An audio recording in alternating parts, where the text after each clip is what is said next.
There are many major flaws in America's public education system. Graduation rates are low, there is a shortage of qualified teachers. Americans are becoming less and less competitive with international students each year. I will not try to contradict Zach and say that change will not be welcome in the majority of public schools. Rewarding teachers for success may sound logical, and in an ideal world, it might work. But this is not an ideal world, and merit pay is not an ideal or even feasible solution. Merit pay is defined by the United States Department of Labor as a raise in pay based on a set of criteria set by the employer. The first and most significant problem with merit pay is apparent in its definition. The merits of a teacher are based on a set of objective criteria. This might work in jobs like Zach talked about, where selling more cars results in a higher salary, or when the most productive or profitable employees get a bonus. But teaching is a much more abstract position. There's no good quantifiable way to measure a teacher's success. So what would the criteria for successes be? The answer, if it is to mean anything to the students, is that the successes of a teacher would be based on the successes of his or her students. But then how do you judge a student's successes? Most likely it would be through forms of standardized testing. This is not just conjecture. The majority of experiments with merit pay, including current trials in Florida, for example, have determined merit through standardized testing.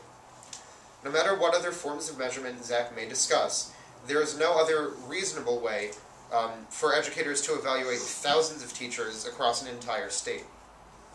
As a result, merit pay systems base teacher pay on students' test scores, rather than the current system of years of teaching and credentials. This may sound fair in that teachers should not be paid solely for having a degree, but for using their experience to truly benefit students.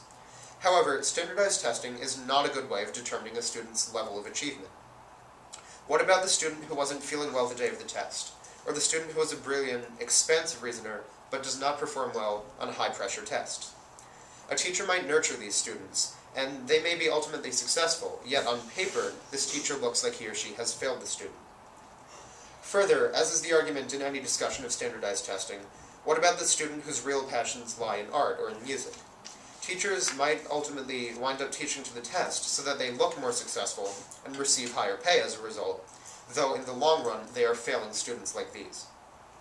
Standardized testing, as we all know very well, hardly encourages creativity, let alone a love of learning. A teacher's job is not to have students memorize the most facts, or be best at eliminating multiple choice answers. An even greater problem than this would be in considering the students' intellectual and socioeconomic disparity, among other differences. Though it would no doubt be taken into account that, for example, in inner-city teachers' students cannot be expected to do as well as those of in upper-class area teachers, even the differences between students within a single class or school could be enough to make one competent teacher look worse than another. For example, if there are 5 equally qualified teachers in a department, but one class happens to score an average of 5% lower on a test, it is not necessarily a reflection on the teacher, yet the teacher would be suffering the consequences. If results were to compensate for this based on trends or judged against projected success scores, it would create a bureaucratic nightmare for administrators. Huge amounts of time and money would be wasted on evaluating teachers rather than on helping the students. Merit pay, as I have explained, cannot be expected to improve the quality of existing teachers. Its other application would be to recruit more qualified teachers. However, that, as well, would not work. First of all, there are hardly any teachers that got into the business for the money. Teachers took their jobs because they want to help students, not because they're looking for a big paycheck. Further, the teachers themselves oppose the idea. The National Education Association, as I said, the largest teachers union in America, officially opposes merit pay. Merit pay could lead to drawing the wrong kind of person then into the profession. Business people that think they can get their students' test scores high enough to make it worth their while. Negative competition, altered test scores, teacher-approved cheating, reduced collaboration, and more have been observed in districts that implemented merit pay. Besides, even if the extra money helped, where would it come from? Schools are already drastically underfunded. For every one salary that would be increased by merit pay, another would have to be cut.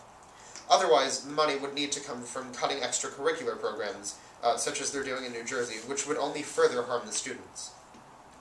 As if this was not enough reason to oppose merit pay, past experiments with merit pay have, almost always failed.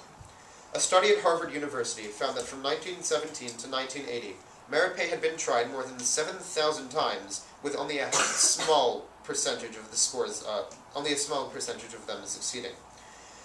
As recently as in the past school year, merit pay experiments have failed. Piloted between the 2008 to 2009 school year, the now-defunct Governor's Educator Excellence Grants, a merit pay experiment in Texas, was declared to have failed, according to the Washington Post and Boston Globe. In conclusion, merit pay is not only immoral and impractical, but has been shown repeatedly, thousands of times, to be ineffective. Thank you.